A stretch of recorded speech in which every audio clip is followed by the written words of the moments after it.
আসসালামু আলাইকুম। আমি আপনাদেরকে একটা বিষয় সম্পর্কে আজকে অবগত করব। বিষয়টা হলো, আমরা কখনো যদি কোথাও কোনো কিছু পড়া পাই তাহলে আমাদের করণীয় কি, এ সম্পর্কে আমি হালকা কিছু বলবো। যদি আমরা কখনো কোনো কিছু পড়া পাই তাহলে অবশ্যই সেটাকে আমরা যতটা সম্ভব এড়িয়ে যাওয়ার চেষ্টা করব, ওইটাকে না ধরার চেষ্টা করব। কারণ যদি আমি ওইটাকে ধরি, ওই জিনিসটা হাতে নেওয়ার সাথে সাথেই আমি একটা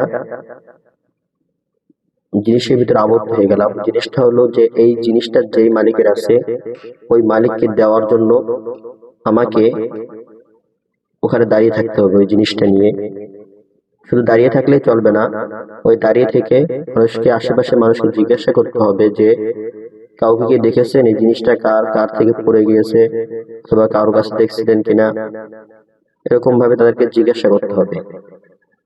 আর যদি কাউকে পাওয়া না যায় তাহলে ওই কুড়িয়ে টাকা অথবা কুড়িয়ে পাওয়া যে জিনিসটা, ওইটা সদকা করে দেবে, যে যেই ব্যক্তির পড়ে গেছে সে যেন এটা সবটা পায়, এই নিয়তে এটাকে সদকা করে দেবে।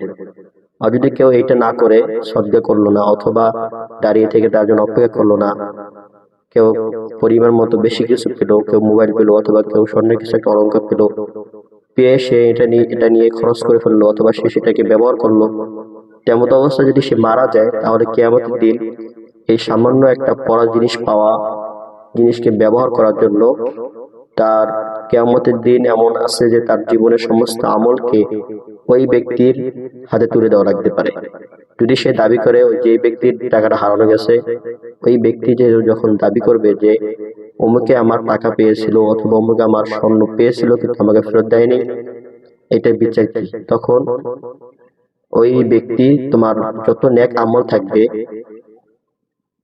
ওই নেক আমলকে সে চাইবে, আর সব বদ আমলকে ওই কুড়িয়ে পাওয়া ব্যক্তির হাতে তুলে দেবে। তিনি নিজে খরচ করছে এবং ওটা দিয়ে নিজে ব্যবহার করছিল। তাই আমরা সকলেই সাবধান, যদি কখনো কোনো কিছু পড়া পেয়ে থাকি অবশ্যই এটা ওই মালিকের কাছে পৌঁছানোর জন্য যত সম্ভব চেষ্টা করব। আর যদি এটা আমরা নাই পারি তাহলে ওই পড়া জিনিস ধরবই না, আমরা ওটাকে এড়িয়ে চলে যাব, যাতে করে যে ব্যক্তি ফেলে রেখে গেছে সেই ব্যক্তি যেন ওটাকে পরবর্তীতে এসে খুঁজে নিজেকে থেকে নিয়ে যেতে পারে। এই কারণে আমরা যতটা সম্ভব পড়া জিনিস পেলে ওটাকে এড়িয়ে চলবো। ওটাকে মানুষের কাছে পৌঁছে দেওয়ার জন্য যদি ক্ষমতা আমাদের কাছে না থাকে তাহলে ওটাকে না ধরাই ভালো। আমাদেরকে আল্লাহ তাআলা এই কথার উপর আমল করার তৌফিক দান করুন। ওয়া মা তাওফীক ইল্লা বিল্লাহ।